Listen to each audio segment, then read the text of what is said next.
देश भर में वक्फ संशोधन कानून लागू हो चुका है। कानून के लागू होने के बाद इसके विरोध में पश्चिम बंगाल के मुर्शिदाबाद के जंगीपुर में हिंसा भड़क उठी। इस दौरान उपद्रवियों ने कई पुलिस वाहनों में भी आग लगा दी।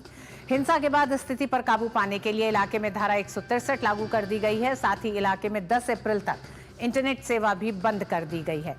दरअसल पश्चिम बंगाल का मुर्शिदाबाद वह क्षेत्र है जहां 66% मुसलमान हैं, इसलिए यहां वक्फ संशोधन बिल का सबसे अधिक विरोध हो रहा है।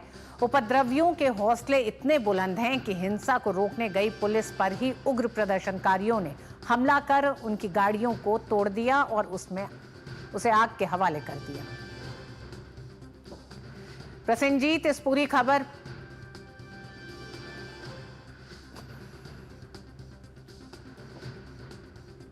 मौजूद है जो धार्मिक भावनाओं के आधार पे कुछ क्षेत्रों में अशांति पैदा करने की कोशिश कर रहा है। जो मुर्शिदाबाद में घटना सामने आई है वो भी उसका एक हिस्सा है, एक भाग है।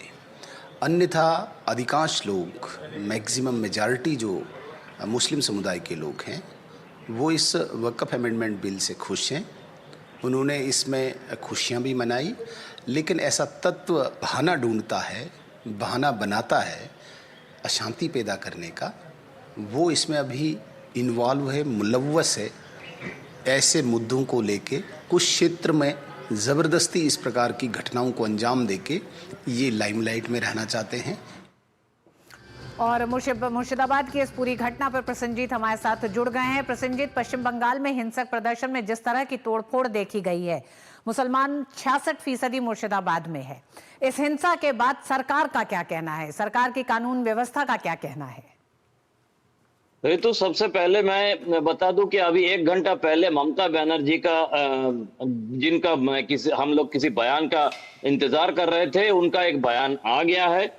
और उस बयान में उन्होंने दुख जताना तो दूर की बात है, उन्होंने एकदम स्पष्ट शब्द से बताया कि मैं जब तक हूं किसी दूसरे का संपत्ति छीन नहीं सकता, किसी ने भी। मैं जब तक हूं तब तक आप सेफ हो। जो बात उन्होंने ईद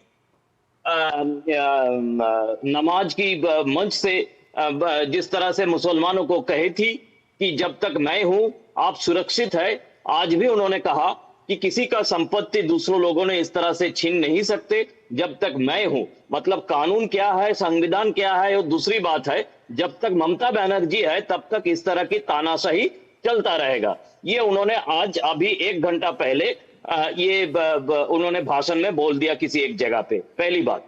दूसरी बात है कि हम सुबह से मुर्शिदाबाद लेके बात कर रहे थे, लेकिन जो आशंका मैंने बार बार सुबह 10:30 बजे से मैं जता रहा था, उसी आशंका के हिसाब से अब नोदिया की भलुका बोल के एक जगह, उसका भी तस्वीर आने लगे हैं। किस तरह से वहां पे आंदोलन के नाम पर, वक्फ का विरोध करने के नाम पर वहां पे वायलेंस तस्वीर में और या सीसीटीवी में कैद हो गया है।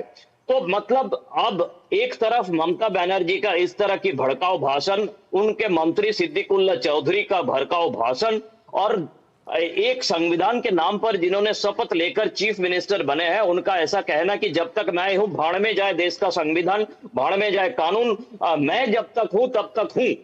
मतलब मैं जब तक हूं, जो जिन लोगों को नौकरी गंवाना पड़ा वो टीचर्स को, तब तक वो ठीक है, वो चाहे सुप्रीम कोर्ट कुछ भी कहे। मैं जब तक हूं वाकफ जो भी हुए हैं वो भाड़ में जाए, मैं जब तक हूं आपकी संपत्ति, माने एक तो वो गलत इस तरह से संदेश देने की कोशिश में है कि इस संशोधन कानून का मतलब है कि मुसलमानों का संपत्ति छीनना, इसीलिए उन्होंने इस तरह की भड़काऊ भाषण दिया है कि आप किसी दूसरे का संपत्ति किसी दूसरों ने छीन नहीं सकता, जबकि ये कहानी है भी नहीं पूरे जो कानून है उसमें। तो एक तरफ ममता की इस तरह की भड़काऊ भाषण, दूसरे तरफ मुर्शिदाबाद से नदिया में वायलेंस। तो ये बंगाल की अब स्थिति है, ऋतु।